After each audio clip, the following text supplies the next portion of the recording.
Je voudrais dire merci donc à toute l'Église de nous avoir eus aujourd'hui et durant toute la semaine. Merci beaucoup. On s'est senti vraiment en famille. Vous vous êtes occupés de nous au moindre détail. Merci énormément. Merci.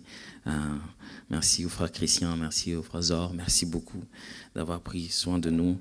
Si vous voulez, frère Christian, il a commencé à suivre ce dossier pour que j'arrive ici. Il en a quand même bavé. C'était pas évident pour qu'on réussisse à avoir le visa et toutes ces choses-là. Vous savez, des fois, quand vous planifiez tout ce que vous voulez et que vous devez venir de ce côté, ça dépend beaucoup du visa. Vous aurez bien fait des choses, prévu des choses. Et puis, quand vous n'avez pas de visa, vous ne pouvez pas venir. Vraiment, merci beaucoup, frère Christian. Frère Christian était là. Des fois, je l'appelais quand il était au boulot. Après, il devait me faire comprendre que, bon, il veut bien, mais c'est l'heure du boulot et ça sera difficile qu'il réponde urgemment tout de suite là. Mais j'ai vu comment il s'est battu. Je n'ai jamais demandé qu'est-ce qu'il fait. Maintenant que je suis ici, je me rends compte de la distance qu'il a dû faire, toutes ces choses-là. Merci beaucoup, frère Christian. Merci énormément. Et puis, tu es une grande bénédiction pour nous. Est-ce que quelqu'un est béni par le frère Christian ici? Voilà. Je ne suis pas le seul alors. Hein? Et j'ai dit merci à ma femme qui m'accompagne partout. Voilà. Je me demande, elle me dit de temps en temps, elle me dit de temps en temps, tu ne m'avais pas dit que tu serais tout ça. Moi, je dis, c'est trop tard. Le thème de ce matin va vous sembler un peu bizarre, mais tiens, on a commencé déjà à faire beaucoup de choses bizarres ici. Alors, c'est juste parce que l'impression, vous pouvez vraiment avoir l'impression que c'est vraiment rigolo. Moi-même, en le préparant, j'ai trouvé que c'était un peu rigolo. Alors, le thème de ce matin, donc nous le tirons dans Éphésiens chapitre 6. Éphésiens chapitre 6, nous allons lire la portion qui va du verset 10 jusqu'au verset 20. C'est 10 versets seulement. Éphésiens chapitre 6, du verset 10 jusqu'au verset 20. Je veux lire. Au reste, fortifiez-vous dans le Seigneur et par sa force toute puissante. Revêtez-vous de toutes les armes de Dieu, afin de pouvoir tenir ferme contre les ruses du diable. Car nous n'avons pas à lutter contre la chair et le sang, mais contre les dominations, contre les autorités, contre les princes de ce monde des ténèbres, contre les esprits méchants dans les lieux célestes. C'est pourquoi prenez toutes les armes de Dieu, afin de pouvoir résister dans les mauvais jours et tenir ferme après avoir tout surmonté. Tenez donc ferme, ayez à vos reins la vérité pour ceinture, revêtez la cuirasse de la justice, mettez pour chaussure à vos pieds le zèle que donne l'évangile de paix. Prenez par-dessus tout cela le bouclier de la foi avec lequel vous pourrez éteindre les traits enflammés du malin. Prenez aussi le casque de salut, le casque du salut et l'épée de l'esprit qui est la parole de Dieu. Faites en tout temps par l'esprit toutes sortes de prières et de supplications. Veillez à cela avec une entière persévérance et priez pour tous les saints. Priez pour moi afin qu'il me soit donné, quand j'ouvre la bouche, de faire connaître hardiment et librement les mystères de l'Évangile, pour lesquels je suis ambassadeur par le chêne et que j'en parle avec assurance comme je dois en parler. Voici le thème, armé jusqu'aux dents. Je vous avais prévenu. Armé jusqu'aux dents. La première fois que j'ai entendu ça, je ne comprenais pas ce qu'il voulait dire par là. Et cette expression française m'a vraiment semblé un peu bizarre parce que les gens n'avaient pas d'armes aux dents. Mais ils étaient armés jusqu'aux dents. Vous avez déjà entendu ça, quelqu'un dire? Et puis il y a eu des policiers qui se sont pointés, ils étaient armés jusqu'aux dents. Quand vous rencontrez des policiers, ou vous peut-être vous rencontrez pas toujours à tout moment les militaires, nous on en rencontre presque à tout moment, pas les policiers, je veux dire, c'est les militaires, et ils sont tout le temps armés. Mais le jour où vous le rencontrez armé jusqu'aux dents, je suis sûr que vous vous dites, qu'est-ce qu'il y a? Quand vous le voyez, on en voyait de moins en moins, mais depuis un certain temps, quand on atterrit à l'aéroport ou quand on est à la gare, il y a de plus en plus de militaires, n'est-ce pas? Je pense que vous avez constaté ça aussi, avec gilet pare-balles, armes, tout cela. Ils sont lourds, rien qu'à le voir, je me dis, il faut être fort pour porter toutes ces armes qu'ils portent là. Et puis courir après avec quand il faut courir. Mais on se demande pourquoi ils sont armés jusqu'aux dents. Armés jusqu'aux dents. Aidez-moi à dire aux voisins, armés jusqu'aux dents. Ça fait peur, n'est-ce pas? Quel ce message agressif. Paul écrit plusieurs fois. Les théologiens aiment faire une petite nuance, quand ils le veulent, entre ce qu'on appelle une lettre et un épître. Ils disent lettre de Paul A et épître de Paul A. La petite nuance est simple, parce que quand on parle de lettres, on parle en fait des écrits de Paul qui sont destinés à un individu. Même dans leur formulation, vous savez, nous avons des façons d'écrire une lettre, n'est-ce pas? Une lettre administrative a sa méthode, une lettre fraternelle, amicale a aussi une sorte de marche à suivre. Et lorsqu'on regarde dans son écriture, lorsque Paul écrit à un individu, on parle deux fois de lettre de Paul à quelqu'un. Et lorsque Paul parle à une communauté, pas à une seule personne, mais à tous les chrétiens qui habitent cette contrée ou qui fréquentent cette contrée, on aime alors parler de l'épître de Paul à. Et nous sommes ici devant l'épître de Paul aux Éphésiens. Bon, c'est vrai que ce n'était pas que l'église qui avait Éphèse. Quelques lettres qui ont des noms de certaines villes, ce n'est pas pour dire qu'il n'y avait que les chrétiens exactement à cette localisation, mais ça prenait aussi en compte tous les autres chrétiens, tous les autres frères et sœurs qui étaient dans cette contrée. Vous constaterez que Paul écrit souvent pour répondre à des questions. Regardez par exemple 1 Corinthiens, 2 Corinthiens, il est en train de répondre à des questions. Pour ce qui concerne ceci, pour ce qui concerne cela, on lui posait des questions et il répondait. Mais quand vous lisez les épîtres de Paul, vous trouvez qu'il y en a deux qu'il a écrits sans but de répondre à des questions. Il les a écrits par initiative personnelle. C'est lui qui s'est dit, ah tiens, je vais écrire quelque chose aux frères de Colosse ou d'Éphèse. Donc il y a l'épître aux Colossiens et l'épître aux Éphésiens. Du reste, quand vous les lisez, vous trouvez qu'il y a beaucoup de phrases qui se ressemblent. Exactement pareil. Il est dit ici, il est dit là-bas, il est dit ici, il est dit là-bas. Paul n'est donc pas motivé par un besoin de fixer un problème. Il n'est pas motivé par un besoin de remettre de l'ordre et qu'il y aurait quelque chose à corriger. Il est juste en train d'écrire venant d'un cœur pastoral, venant d'un cœur de père, venant d'un cœur d'un apôtre, venant d'un cœur d'un serviteur de Dieu. Il s'est dit, qu'est-ce que je peux leur écrire quand tout va bien? Qu'est-ce que je peux leur écrire quand ils n'ont pas de questions à poser? Qu'est-ce que je peux leur écrire quand je n'ai aucune nouvelle d'eux? Qu'est-ce que je peux leur écrire comme un père? Vous savez, en tant que parents, on a toujours ce réflexe de se dire, de préparer les enfants des fois à des choses qu'ils ne comprennent pas. Vous voyez, ils sont tout petits, et il a fait quelque chose, il dit, il ne faut jamais faire de bêtises, il faut toujours être reconnaissant à des amis, il faut apprendre toujours à dire merci, même s'ils ont vraiment, en réalité, pas très bien compris. Ils ont juste compris qu'il faut dire merci, mais ils ne connaissent pas la quintessence. Ils ne savent pas la notion de la gratitude. Mais on ne se lasse pas, vous voyez, on continue à leur dire ça. Moi, j'ai même entendu une dame en train de dire à son enfant, qui était une fille, et puis il dit, mais pourquoi tu es désordonné comme ça? Ton mari ne va jamais aimer ça. Elle avait 5 ans. Je me demande si elle a compris ce qu'on voulait dire par ton mari ne va jamais aimer ça. Mais en tant que parent, on aime bien viser loin. On aime bien baliser le chemin et se dire, allez, voilà, la route, elle est comme ça. J'aimerais te donner l'équipement nécessaire pour que quand tu vas rencontrer certaines choses, que tu fasses mieux que moi. Qui est celui qui n'aime pas que ses enfants fassent mieux que lui? Tout le monde rêverait bien qu'il y ait moins de problèmes avec eux et qu'ils réussissent plus vite, qu'on le voie atteindre ses objectifs rapidement, plus jeune, n'est-ce pas? Et Paul ici parle comme un père, mais un père dans la foi. Et regarde cette église qui n'a pas encore connu le même problème que l'église de Corinthe, qui n'a pas encore connu les mêmes problèmes que ceux d'ailleurs, qui lui racontent des choses du genre, allez, nous, on ne sait pas ce qu'il faut manger, les viandes sacrifiées aux idoles ou pas. Ils n'ont pas ce genre de questions. Alors, il s'est dit, je vais leur dire des choses qui peuvent les aider pour demain. Et il s'est mis à leur parler. À un moment donné, dans le livre, vous vous rendez compte qu'il a beaucoup à dire, mais il n'a plus assez d'espace.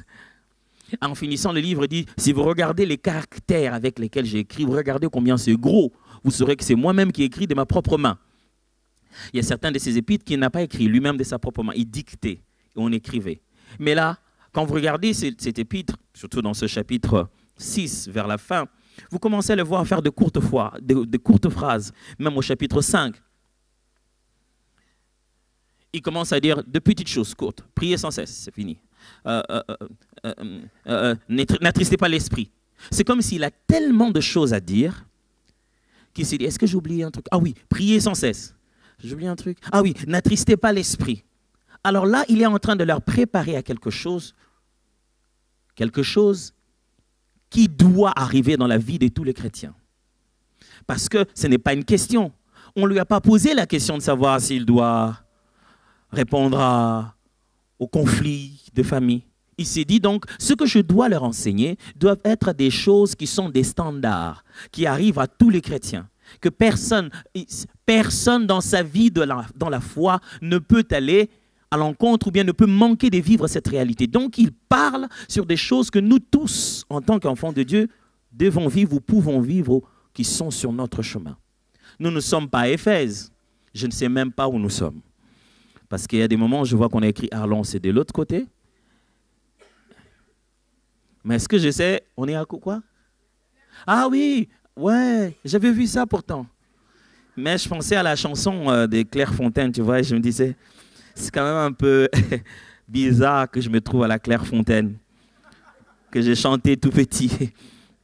C'est la même Clairefontaine ou... Non? Ok. Vous savez pas non plus, hein? Ok. Non, il n'y en a pas ici, hein? Ok.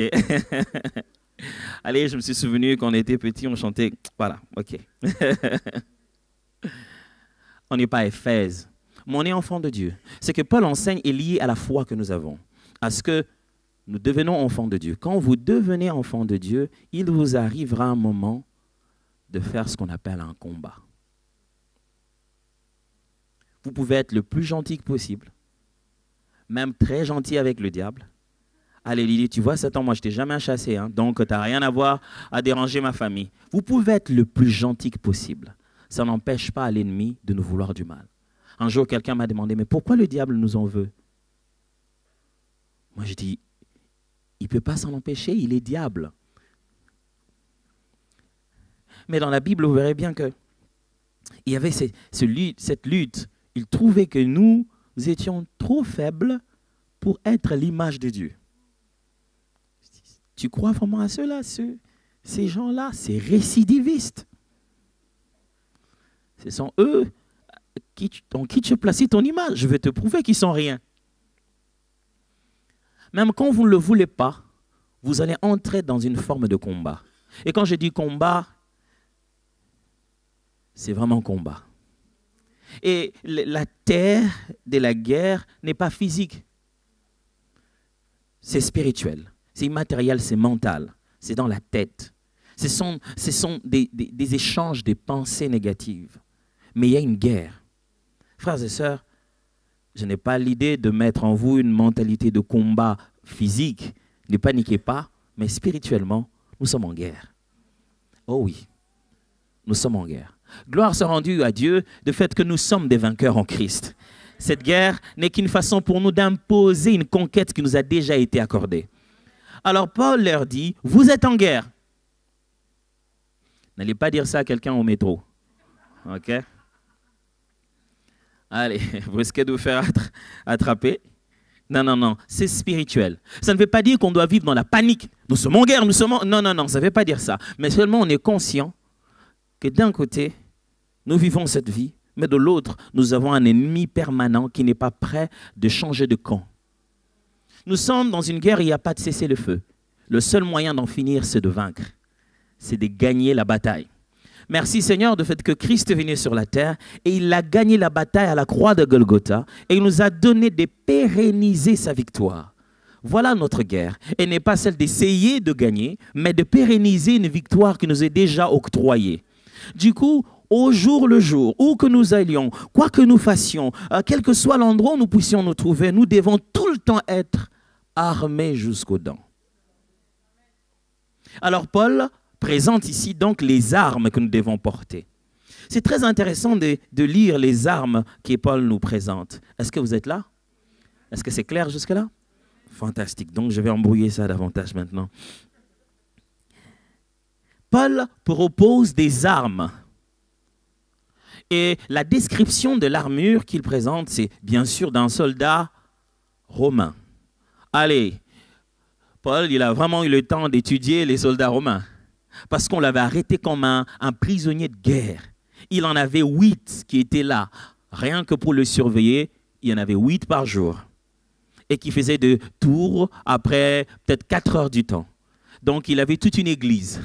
Et le truc, c'est que ces soldats qui étaient en train de le surveiller devaient mettre aussi les chaînes que Paul avait et ils devaient se les mettre aussi pour que Paul ne puisse jamais fuir. Ils étaient enchaînés avec lui.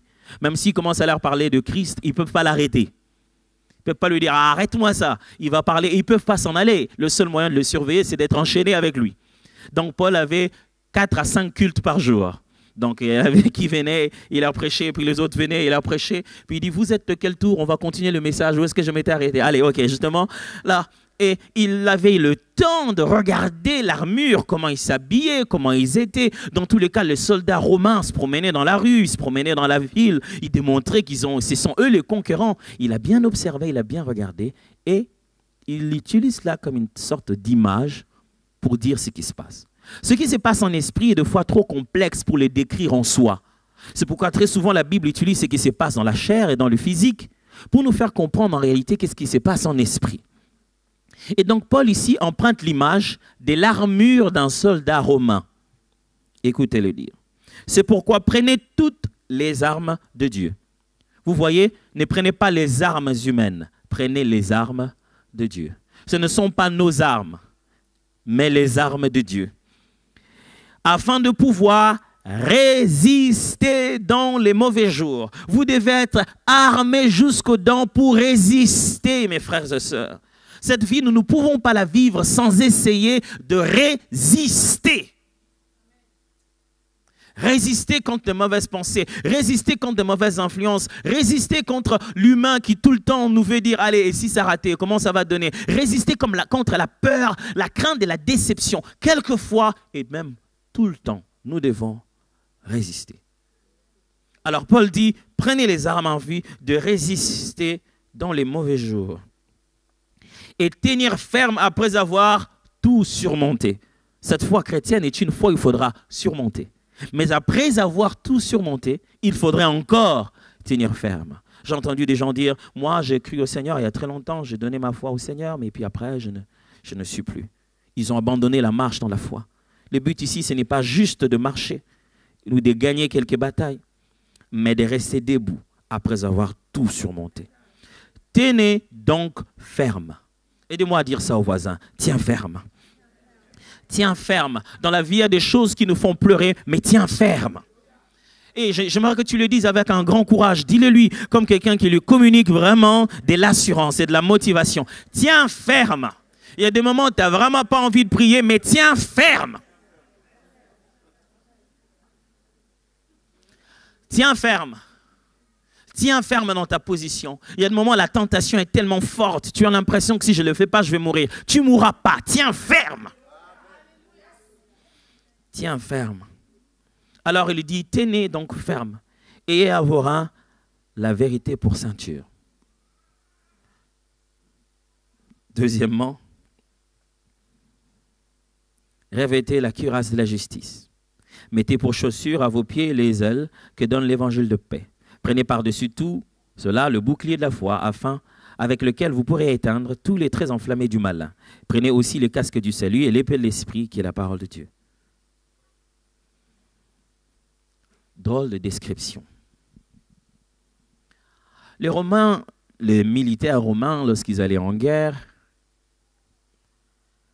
ils s'habillaient de cette manière, plus ou moins. Il y avait cette cuirasse qui était d'un seul côté. Aujourd'hui, ça serait quoi? Des gilets pare-balles. Mais à l'époque, c'était d'un seul côté seulement. Parce qu'Alexandre avait établi ce système selon lequel un soldat romain ne pouvait jamais reculer devant l'adversaire. Il ne pouvait jamais tourner le dos à l'adversaire. Alors du coup, il a fait faire des cuirasses qui n'avaient qu'un seul côté. Pour qu'ils n'aient jamais à tourner le dos, sinon ils seront exposés. Mais aussi, il a créé ce système parce qu'il avait créé des techniques de combat qui permettaient aux Romains de se mettre en cercle, de sorte que sur ton dos, l'autre est en train de te protéger à cause de sa face. C'est-à-dire, ils pouvaient se mettre en cercle et se serrer le dos, se rapprocher le dos, de sorte que les uns les autres protègent à l'arrière. Et donc, un soldat romain était conscient que s'il doit tourner, il devient plus vulnérable. Même s'il fallait reculer, il devait reculer en regardant en face. Et ils avaient aussi le casque, parce qu'on ne sait jamais d'où ça venait. Les flèches, des fois, ils étaient non intentionnelles. On les jette en l'air et ça tombe sur qui ça tombe. Et il fallait bien protéger sa tête, parce que la tête, lorsqu'on est frappé, allez, on perd beaucoup d'habileté. Donc, il portait toujours pour se protéger, voilà, ce casque sur leur tête. Mais ils avaient aussi cette ceinture qui permettait donc à la fois de supporter la cuirasse et de porter l'épée.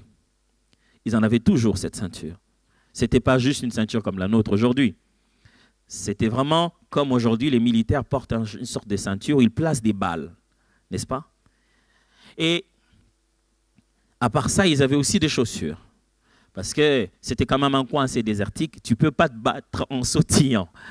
Parce qu'il fait chaud, c'est un peu difficile de se battre en sautillant comme ça. Ils avaient alors des sandales qui les permettaient de résister, de continuer à faire un combat au sol. Pas seulement ça, parce que la plupart des fois, les endroits où ils se battaient, il y avait aussi des ossements, parce qu'ils avaient des lieux de rendez-vous, des lieux de bataille. Ils n'attaquaient pas n'importe comment. Des fois, les deux royaumes s'entendaient pour se battre dans une vallée. Alors, il y avait plein d'ossements, il fallait bien se protéger les jambes. Et puis, il y avait aussi une sorte de bouclier. Les Romains, ils étaient très réputés parce qu'il y avait plusieurs formes de boucliers. Il y avait des champs de boucliers qui, lorsqu'ils les levaient, ils pouvaient se placer comme un mur. Et le bouclier, donc, était fait d'airain de sorte à les empêcher d'être affectés par les traits enflammés. Et donc, un Romain pouvait bien se cacher derrière son bouclier et tu ne sais pas comment l'avoir. Des fois, ils mettaient leur bouclier en cercle et ils en mettaient encore au-dessus et ça devenait comme un bunker. Je crois que je perds mes N maintenant. Un bunker, merci. Alors, il n'y avait pas que ça. Il y avait aussi des armes défensives. Donc, soit l'épée, soit le javelot. Ils utilisaient le javelot quand l'ennemi était à distance, ils attaquaient. Ils utilisaient l'épée que pour le combat de corps à corps, le combat de proximité. Premièrement, lorsque Paul parle de comment ils sont armés jusqu'aux dents, il donne 99% d'armes défensives. Des armes pour se protéger, non pas pour attaquer. Des fois, dans la foi chrétienne, lorsqu'on parle de combat, tout le monde voit une sorte d'invasion dans le camp de l'adversaire. Il faut attaquer le diable jusqu'au bout, sans savoir vraiment où il est. Allez, on attaque, on attaque, on attaque. Et on commence à croire. Moi, j'ai assisté à un moment de prière où les gens priaient. Je ne sais pas comment ils font ça, mais ils ont dit, chacun va sortir son arme. Chacun va sortir son épée. Nous allons couper, allez, coupons. Ils priaient et eux-mêmes, ils faisaient ce geste. J'en suis même allé dans un endroit où ils bombardaient les camps de l'ennemi. Et le truc, c'est qu'eux-mêmes faisaient le bruit que ça faisait dans les camps de l'ennemi. Allez, on envoie le feu. Boum. Et moi, dans une assemblée comme ça, je ne suis pas resté longtemps parce qu'après, personne ne leur dit, maintenant qu'on a fini, que chacun remette son arme. Donc, les gens se baladent avec des épées nues comme ça, là. Et il y a risque de se blesser, finalement. On pense que lorsqu'on parle de combat, ce qu'on doit attaquer. On pense que lorsqu'on parle de combat, ce qu'on doit se défendre. Ce qu'on doit offenser l'ennemi d'abord. Mais Paul est en train de décrire 99% d'armes juste pour se protéger. Qu'est-ce qu'il essaie de dire? Il dit, celui qui sait se protéger de l'attaque de l'adversaire est déjà en train de l'attaquer. Ok, je vais mieux expliquer ça. Celui qui sait se protéger des attaques de l'adversaire est déjà en train de l'attaquer.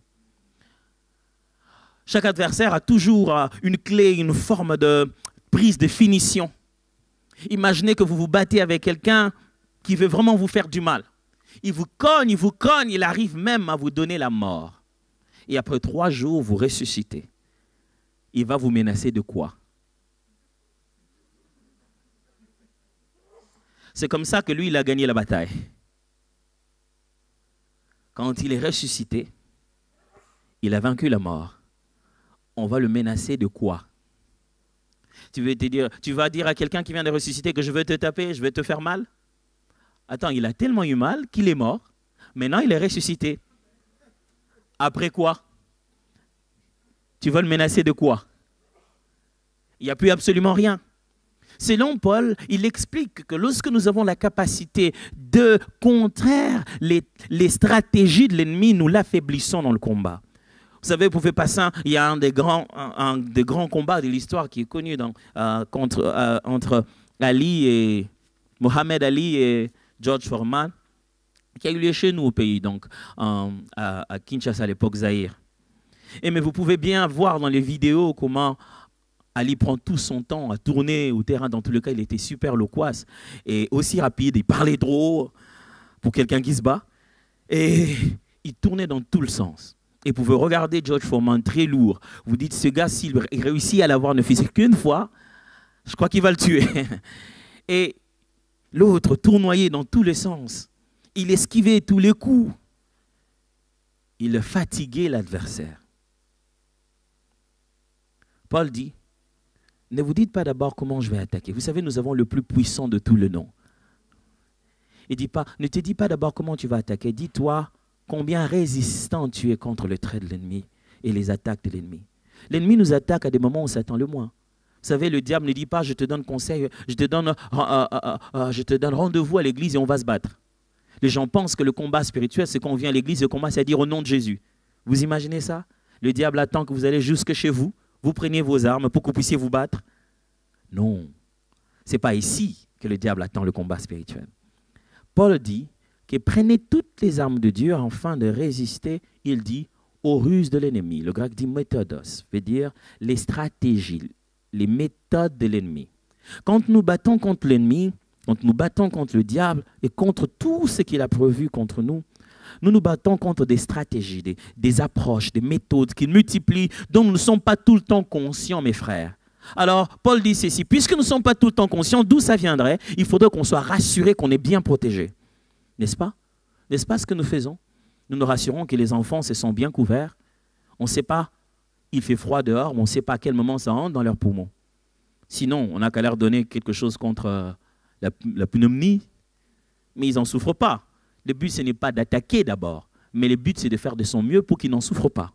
C'est de les armer pour qu'ils puissent se protéger contre des attaques dont ils ne sont pas toujours conscients par où et d'où ça vient. Si tu te dis au fond de toi, non, ça ne parle pas de moi, c'est que tu commets une grosse erreur. Parce que nous sommes tous en plein combat. Et ce que j'aimerais ici vous exhorter, c'est apprendre à vous revêtir de cette armure. Alors, en allant petit à petit vers la fin de mon exhortation aujourd'hui, laissez-moi vous décrire rapidement ces armures et vous dire comment en user. Premièrement, Paul, donc, comme je dis, présente que des armes d'abord pour se protéger. 1, il dit, revêtez la ceinture de la vérité. Ceinture de la vérité. Si vous constatez bien, toutes les armes que Paul propose, dont nous devons nous protéger, sont des valeurs, des comportements. C'est une nature. Ce n'est pas quelque chose à faire, mais c'est quelque chose à devenir. Ce n'est pas un acte à poser, mais un caractère à adopter. Ce n'est pas une chose à faire que pour aujourd'hui, mais une décision à prendre pour la vie. Voilà ce que Paul dit, c'est lui qui s'amuse à mentir, se fragilise chez le diable. Parce que dans le domaine de mensonge, le diable est roi. C'est lui qui veut mettre les mensonges sur ses lèvres, se rend vulnérable. Vous ne pouvez pas voir le diable dans le mensonge. Il est menteur depuis le début. Jésus dit ceci. Même quand il parle de son fort intérieur, le diable, tout ce qui sort, c'est le mensonge. Donc le diable peut te dire, comment pardonne-moi, là je vais te dire la vérité. Quand il te dit qu'il veut te dire la vérité, est-ce qu'il veut te mentir? Parce qu'il est fait de ça. Sa substance est faite de mensonges. Alors, Paul dit ceci, si tu veux te protéger, être sûr que tu n'es pas infiltré par les stratégies de l'ennemi, libère-toi de toutes sortes de mensonges.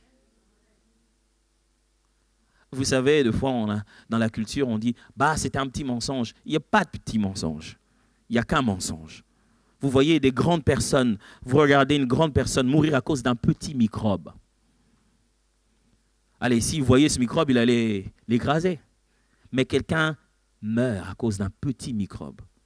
Vous ne pouvez pas négliger ce qui est petit. Ça peut être petit, mais très nuisible.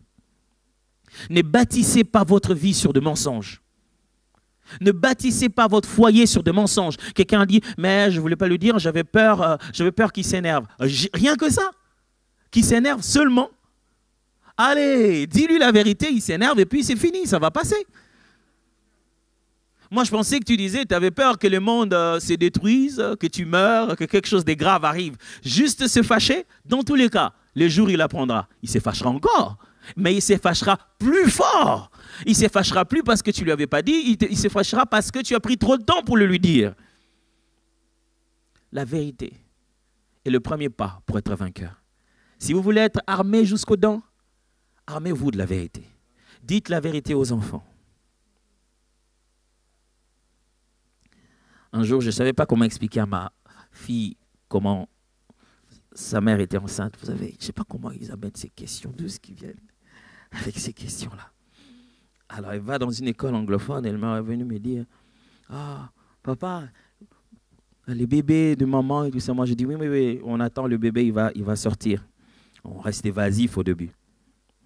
Je ne sais pas, il est allé demander à qui à l'école, et puis il est revenu me demander, elle m'a posé une question en anglais en disant, « Papa, quand est-ce que le bébé il va sortir de l'estomac de maman? » Quoi? Tu sais qu'elle n'a pas bien dit la chose, mais en même temps, tu t'es dit, est-ce que je dois me mettre à l'expliquer vraiment? J'ai dit,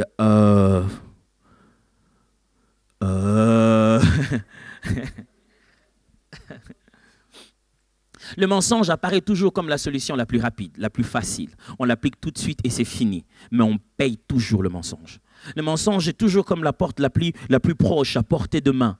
Mais on paye toujours pour le mensonge. Un vrai chrétien doit se armer de la vérité. Selon Paul, c'est cette petite ceinture qui te permet de porter la parole de Dieu. C'est cette petite ceinture qui te permet de stabiliser ta justice en Christ. C'est cette ceinture qui te permet d'être prêt dans le combat. La première manière d'écraser l'adversaire, ce n'est pas faire 21 jours en criant la nuit, mais c'est de vivre son quotidien en disant la vérité. Dites la vérité à tout le monde, à votre banquier. Dites la vérité à tout le monde, à vos enfants, à votre femme. Dites la vérité. Je préfère que vous puissiez vous agenouiller en pleurant, lui disant, s'il te plaît chérie, voici la vérité. Vous savez, le mal avec le mensonge, c'est qu'il vous ronge que vous. Tout le monde vit normalement. Vous voyez, qu'est-ce qu'il fait? Il vit normal, il est bien, ça va. Tu ne lui as pas dit. Donc, il ne peut pas se comporter autrement. Tu es le seul à savoir. Et ça te ronge. Vous savez, le mal avec le mensonge, il faut un deuxième pour justifier le premier. Moi, je vois ça tout le temps. Hein. Vous êtes dans un taxi-bus comme ça, là, et les convoiturages, et puis quelqu'un reçoit un coup de fil, il dit, et il dit, on lui demande où il est, et lui, il dit, ah non, je suis sur Paris, pendant qu'il est ici à Clairefontaine. Tu regardes, tu as envie de dire, est-ce que je dois dire au monsieur à qui tu parles que je... Et la prochaine question encore grave, hein. Il dit, ah, tu es sur Paris, est-ce que tu ne peux pas t'arrêter pour m'acheter le... Oh non, non, non, aujourd'hui, ils sont fermés. Hein. Pourquoi? Parce que le mensonge est un monde où, pour en sortir, il faut seulement la vérité. Ça dure de combien de temps, ce mensonge? Et combien longtemps ça va encore durer? Vous voulez être vainqueur dans vos combats? Il faudra que chaque fois vous soyez capable de dire comme Jésus, le prince de ce monde arrive et il n'y a rien de lui en moi. Vous devenez fragile en tant que chrétien quand le diable trouve quelque chose de lui en vous. Et quand il trouve ce mensonge qui se cache quelque part, débarrassez-vous des mensonges. Oh, c'est vrai que quand j'ai dit armé jusqu'aux dents, vous avez cru un message très agressif. Ah oui, c'est très agressif. Ça doit nous changer. Deuxièmement, il dit pas seulement d'être armé, d'avoir la ceinture, comme la vérité comme ceinture. La Bible dit, revêtez la cuirasse de la justice. Oh, la cuirasse de la justice. Comme je vous l'ai dit tout à l'heure, la cuirasse était sur le front, au niveau du tronc, au niveau de la poitrine, parce que ce que ça visait premièrement, c'était le cœur. Il fallait une façon de protéger le cœur doublement. La cuirasse, et puis après, on mettrait le bouclier. Il fallait protéger le cœur. Il fallait protéger le cœur. Je répète, il fallait protéger le cœur. Jésus, quand il enseigne, il dit ceci. Ce n'est pas ce qui entre qui suit l'homme, mais c'est ce qui sort qui le rend impur. Il dit, c'est quoi? Ce sont de mauvaises pensées. il dit, c'est du cœur de l'homme que sort tout ce qui le rend impur. Paul est en train de dire ceci. Si vous voulez gagner la bataille contre le diable, protégez votre cœur. Mes frères et sœurs, personne n'est responsable de votre état de cœur. J'entends souvent cette phrase, peut-être pas ici, mais dans la plupart d'autres églises, il dit « Ah, lui, comment dire ça j'aime bien l'expression chez nous, ça veut dire il est une pierre d'achoppement pour moi, mais comment le dire bien ici oui, mais comment bien les dire ici Comment bien les dire ici? Vous savez, il y a des fois, ouais, bon, j'entends de chercher l'expression qui vient avec. Mais quelqu'un vient à l'église et puis il dit, eh bien, lui, il a causé, voilà, il a été une pierre d'achoppement pour moi. Il a fait quelque chose qui m'a énervé. C'est à cause de lui que je ne viens plus à l'église. Vous savez que Dieu met pas ça en compte. Il ne va pas dire, ah, lui, il ne vient pas à cause de lui. Ok.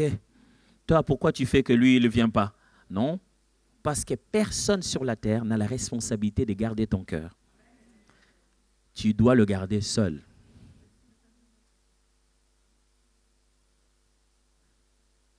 Alors, quelqu'un m'a dit, là, il m'a énervé, je ne sais pas ce qu'il a fait à mon cœur. Moi, j'ai dit, pourquoi tu l'as laissé faire?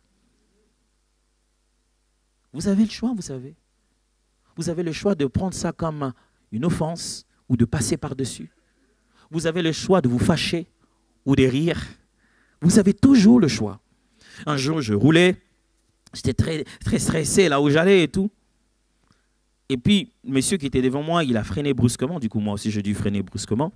Et il y avait un piéton qui attendait que je dépasse juste un peu pour qu'il traverse. Et du coup, le fait que j'ai freiné brusquement, il y a une partie du véhicule qui il allait presque se cogner, lui, au véhicule. Chez nous, les piétons ne se cognent pas au véhicule. C'est les véhicules qui cognent le piéton, quelle que soit la direction, quelle que soit la manière. Alors, du coup, je ne sais pas, il était énervé. Et la baffle qu'il a donnée sur le véhicule, bam! Je vous dis que c'est passé par le capot, c'est entré dans les chaises, c'est monté en moi, c'est monté au-dedans de moi, ça a réveillé le vieux homme. J'ai dit, hey, qu'est-ce qui se passe dans ma vie? Je l'ai senti. Ouh, je vous assure, je sais pas. Peut-être vous, ça ne vous arrive pas, pardonnez-moi. Nous autres, les pasteurs, il y a des moments où il y a le côté de Pierre où il arrache les oreilles, qui réveille. J'ai eu ces instants-là. J'ai dit, oh! Et je l'ai vu en faisant ça. Et il est parti. J'étais mal à l'aise. J'étais fâché. J'ai failli l'appeler et lui dire, allez, qu'est-ce qui ne va pas? Mais j'ai vu qu'il était déjà énervé. J'ai dit, mais moi, je n'étais pas énervé, moi, il y a quelques secondes. C'est quand il a frappé sur le véhicule qu'il m'a communiqué cette colère. Littéralement, hein. J'ai le choix. Soit de recevoir tous les stress qu'il a et de m'énerver parce que lui, il a fait le choix de frapper sur le véhicule et moi, je vais pourrir ma journée parce qu'il l'a pourri lui. C'est dit, bon, je vais me trouver un autre compagnon dont la journée sera pourrie. Non, non, non, moi j'ai le choix. Je ne suis pas obligé. Et là, je sortis un grand sourire qui essayait de prendre place à mon énervement. Vous savez, on l'affiche d'abord le sourire, il n'est pas vrai au début. Mais après, je me suis dit non, non, non, non, non. Mon frère, qu'est-ce que vous avez donné à Jésus si ce n'est pas votre cœur? Et pourquoi vous allez laisser n'importe qui s'amuser comme ça sur votre cœur? Les genres de choses qui restent dans votre cœur donnent l'avantage à l'ennemi. Si vous avez de la rancœur à l'intérieur, il y a quelque chose de lui en vous. Si vous continuez à emprisonner les gens et vous ne leur accordez pas le pardon, vous avez quelque chose de l'ennemi en vous. Libérez votre cœur. Si vous voulez être armé jusqu'aux dents là dehors, vous devez avoir un cœur souple, sincère, vrai, un cœur d'enfant. Troisièmement, il leur a dit non seulement la ceinture, non seulement la cuirasse, mais aussi, il leur a proposé de mettre les chaussures aux pieds, qui sont quoi? Les ailes que donne l'évangile de paix. Ou les ailes que donne l'évangile de paix. Qu'est-ce que ça a à voir à se battre contre le diable? Franchement, il a dit, armez-vous comme ça pour vous battre contre les ruses de l'ennemi. Et qu'est-ce que je vais mettre? Des chaussures. Contre quoi? Quelles sont ces chaussures? Le zèle. Juste le zèle que donne l'évangile de paix. Je ne vois pas à quel niveau ça touche le diable, le zèle. Mais bon, le zèle. Vous voyez, on se demanderait si on a le choix d'être zélé ou pas. Mais Paul dit, vous n'avez pas le choix d'être zélé si vous voulez être armé jusqu'aux dents. Vous devez être zélé. Vous devez être passionné par la bonne nouvelle. Paul dit ceci, quand vous gardez votre passion pour Jésus, vous marchez au-dessus des attaques de l'ennemi. Parce que la première des choses que le diable aime nous ravir, c'est notre joie.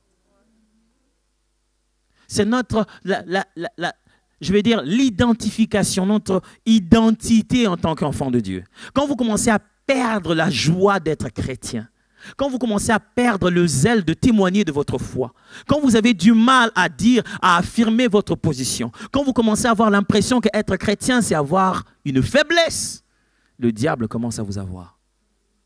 Frère, gardez votre zèle, vous êtes dans le bon camp. Vous êtes dans le bateau qui va vers l'éternité. Vous avez fait un bon choix que de connaître Jésus. Oui, un bon choix. Est-ce qu'un choix qui se justifie mathématiquement? Oh non. Ça se justifie rationnellement? Oh non. Est-ce qu'il y a des preuves? Est-ce que les astronautes sont allés voir le ciel et se dire de quelle couleur c'est? Oh non. Mais qui connaît comment se forme l'enfant dans un ventre? Qui peut aller commencer à regarder à quel moment tout le monde, vous savez, l'homme est spécialiste en matière de dire ce qui s'est fait, sans le faire en avant. Il appelle ça la science. Le constat des choses qu'il n'a pas produit. Et il est passé expert à dire pourquoi ça s'est produit. Mais jusqu'aujourd'hui, il n'en produit rien. Il ne fait que continuer le processus de ce qui existe. Mais il est passé expert. Il te dit non, non, non, ça ne peut plus jamais arriver parce qu'avant c'était arrivé. Avant, quand c'était arrivé, c'était parce que toi tu avais pronostiqué? Non. Tu as trouvé ça? Oui.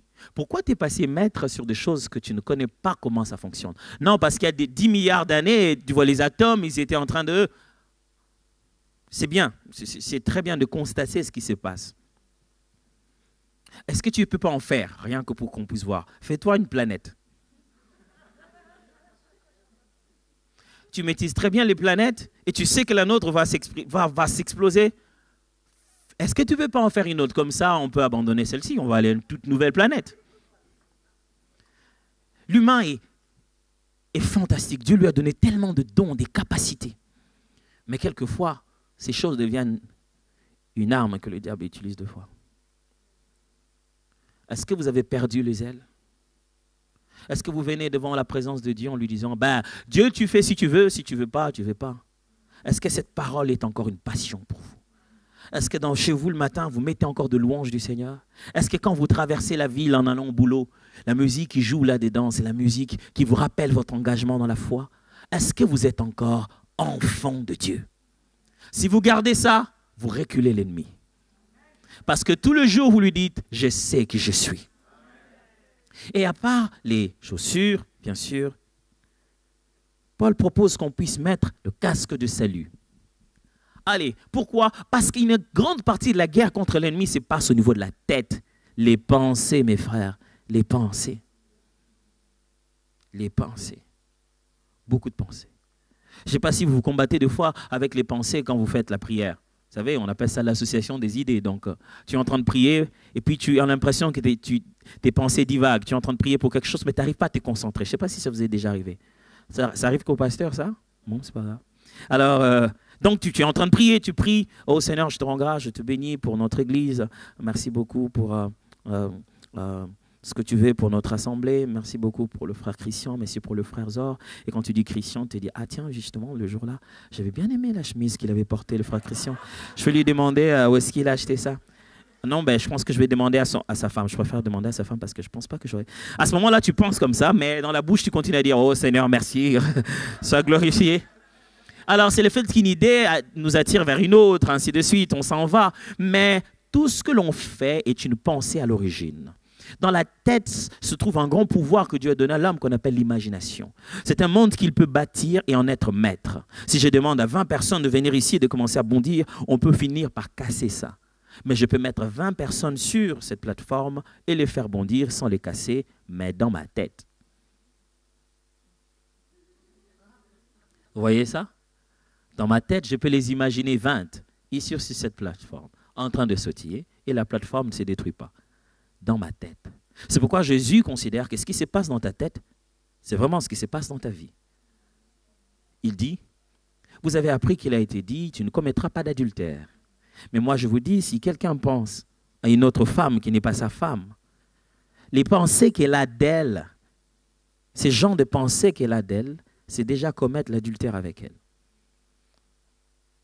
Parce qu'il ne se fera pas d'adultère sans que cela soit une pensée. Tout ce que se fait, c'est d'abord une pensée qui se conçoit dans nos têtes. Alors, Paul dit ceci, mettez quelque chose sur la tête. Mes amis, comment voudrez-vous penser bien si vous vous polluez avec de la pornographie? Comment voulez-vous penser bien si vous polluez avec de l'érotisme à chaque instant de votre vie? Comment voulez-vous penser bien si 24 heures sur 24, vous êtes devant la télé? Vous savez, la télé peut vous déprimer. Hein? Ils veulent vendre leurs médicaments, il dit, des maux de tête. Imagine-toi une pub qui commence comme ça. Tu as des maux de tête, des faiblesses passagères. Du coup, à force d'entendre te dire, tiens, j'ai un peu mal à la tête.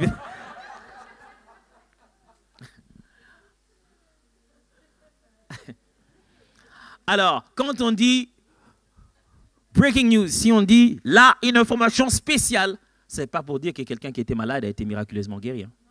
C'est pour vous dire que quelqu'un s'est fait bombarder. Et tout le monde doit savoir ça. Il dit, nous nous dévouons pour vous dire tout ce qui se passe dans le monde. Ça veut dire tous les malheurs qui arrivent.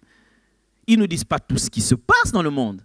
Ils nous disent que les mauvaises choses qui se passent dans le monde. Il semblerait que plus nous savons ça, alors ça va nous scandaliser, nous allons arrêter ça. Vous êtes sûr que c'est ça le résultat? On dirait que plus qu'on sait ça, plus on trouve que c'est normal de faire ça. Et on dirait que ça se fait davantage. Comment voulez-vous avoir une bonne pensée? Pensez les bonnes choses sans vous exposer aux bonnes choses. Quelqu'un a dit, ah non, ben, moi je ne vis pas l'impudicité. Qui vous a dit que l'impudicité est d'abord un acte? Ça peut être un langage. Les mots d'ailleurs que la Bible traduit par impudicité, chérie, c'est le deuxième mot en grec, c'est 2 seulement. C'est pornéa qui donne en français pornographie. Quand on parle de pornographie, mais c'est toute pensée, action, idée qui a déjà dans le sens d'être impudique sans respect dans la description corporelle des autres. Vous pouvez trouver 2 personnes parler impudiquement. Un jour, j'étais scandalisé, j'ai entendu 2 frères en train de parler entre eux, frères chrétiens, croyants, mais ils se mettaient à parler en code. Ils me disaient, ah, t'as vu la sœur là, en tout cas, les Colossiens sont vraiment très éphésiens. Hein. Je ne comprenais pas.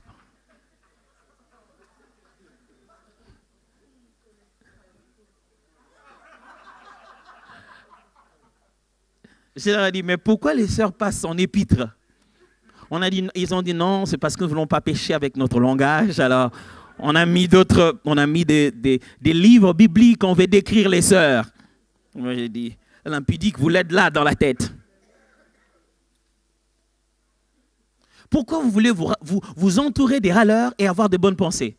Des gens qui, ah ben c'est jamais bien fait. Ce n'est jamais bien fait. Ce n'est jamais parfait. Et, frères et sœurs, remplissez-vous de la parole de Dieu, de la bonne parole de Dieu. C'est ce qui garderait vos pensées. Et enfin, il leur dit, portez aussi le bouclier de la foi. Et pour le bouclier de la foi, il précise pourquoi. Parce qu'il faut vous protéger contre les traits enflammés du diable. C'est-à-dire quand le diable attaque, il ne lance pas que des flèches. Il les place d'abord dans le feu. Et il lance. Et Paul dit, il y a des moments où le diable nous attaque si fort que le seul moyen pour nous d'être protégés, c'est d'avoir confiance en Dieu. Frère, quand vous baissez votre confiance, vous baissez la garde. Je ne vous demande pas ici d'être rassuré du nombre de prières que vous faites, mais d'être rassuré que Dieu vous aime. Ce n'est pas au rythme de combien vous êtes consacré, mais seulement au rythme de combien son Fils a payé sur la croix de Golgotha. Avez-vous confiance en Dieu? Voyez, Celui qui a confiance en Dieu, le diable ne lui fait pas peur. Quand je marche dans la vallée de l'ombre de la mort, je ne crains rien, car ta houlette et ton bâton me rassurent. L'Éternel est mon berger, je ne manquerai de rien. Ça fait trembler le diable de rencontrer quelqu'un qui connaît son Dieu. Mais enfin, alors, il cite la seule arme défensive. Offensive, excusez-moi. C'est comme si on n'a qu'une seule arme contre le diable. La première des choses que cette arme nous démontre, c'est que Paul n'est pas en train de décrire un combat à distance. Parce que dans le combat à distance, il devait décrire le javelot. Mais il ne fait pas mention de javelot. Il fait mention de l'épée, qui est un instrument, qui est donc une arme qu'on utilise dans un combat de corps à corps. C'est-à-dire lorsqu'on est à proximité de l'adversaire. Quand on a besoin de se armer jusqu'aux dents, c'est que l'ennemi est vraiment proche. Parce qu'à distance, Dieu s'occupe de ça, lui-même sans que tu sois conscient. Le premier moment où tu as un signal, quelque chose qui te fait sentir que le diable est dans le parage, que l'ennemi est en train de faire pression, sache qu'il est en train de rôder tout autour. Il est très proche. J'aimerais vous rassurer, mes frères et sœurs, que Dieu combat pour nous plusieurs fois que nous nous combattons nous-mêmes. C'est pourquoi il n'a pas besoin de nous donner des javelots. À distance, il traite de ça. Mais des fois, l'ennemi s'infiltre et au moment où on s'attendait le moins, il est là, juste là. Mais là, alors, il nous équipe. Savoir comment en finir avec lui, là, juste devant nous. Et qu'est-ce qu'il nous donne? Très bizarre. Comme arme, ce n'est même pas, il ne cite même pas la prière. Bizarre, hein? Je crois qu'il a cité le jeûne ou la retraite. Paul dit, prenez l'épée de l'esprit, qui est la parole de Dieu. L'épée de l'esprit.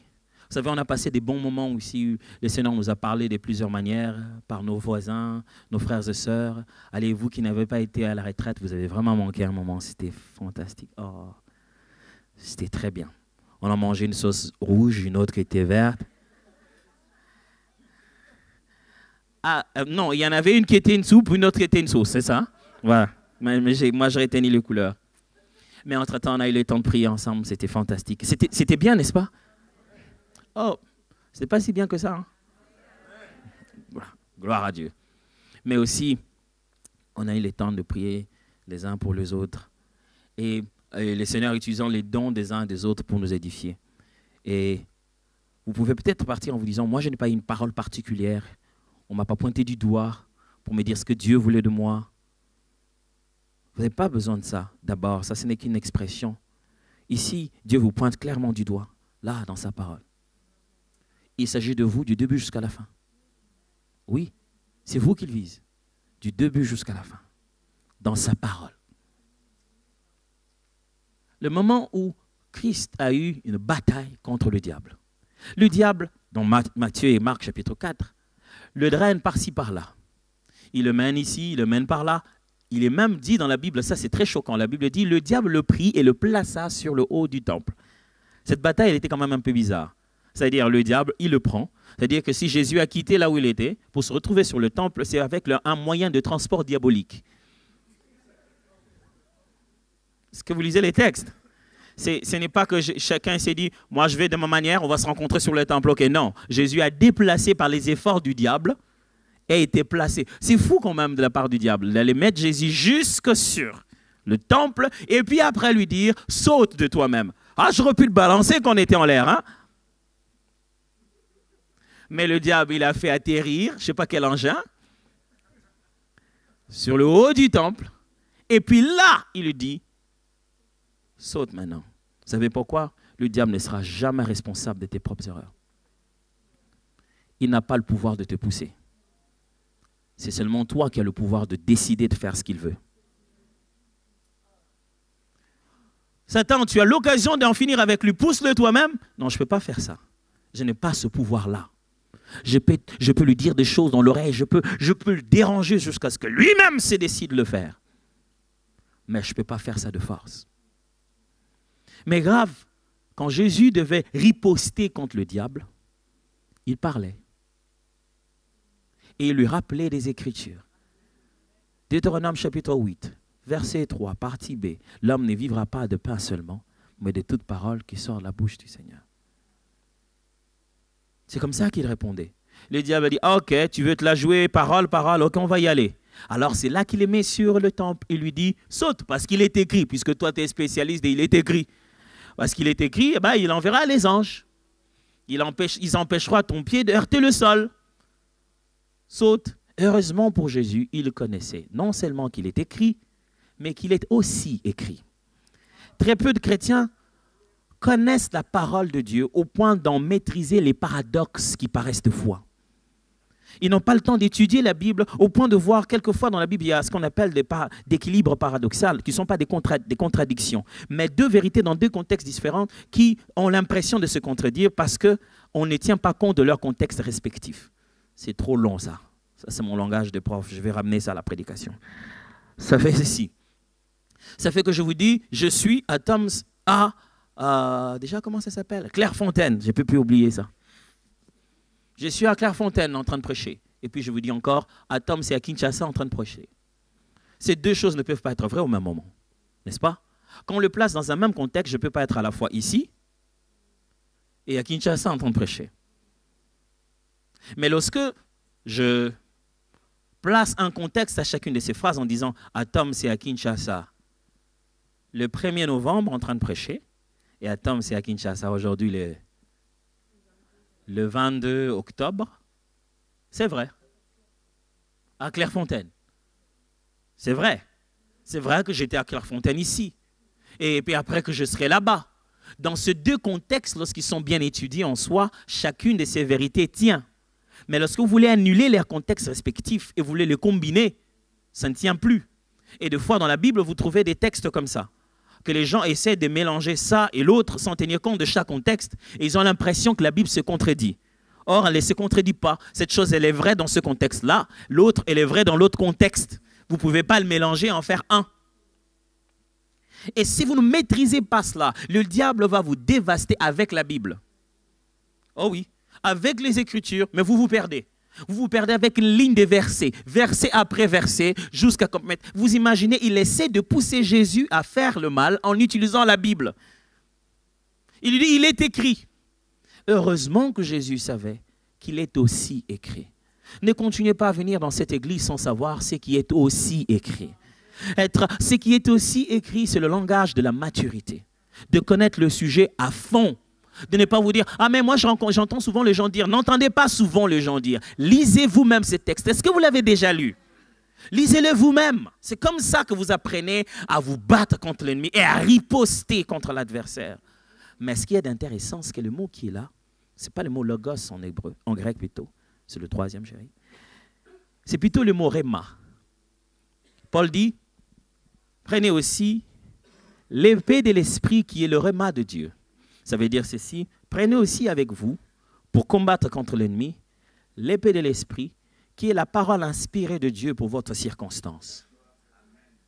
On ne se bat pas avec le diable en lui balançant les 66 livres, mais en lui disant la parole qu'il faut lui dire, celle que Dieu a mis dans notre cœur. Jésus avait au moins un choix de 36 livres différents pour répondre au diable quand il lui a dit « mange, transforme cette pierre en pain ». Il avait au moins 36 livres canonisés déjà, parce qu'à son époque, il existait déjà ce qu'on appelle la version de la 70, de la 70. Donc, c'était une version de l'Ancien Testament qui était traduite en grec.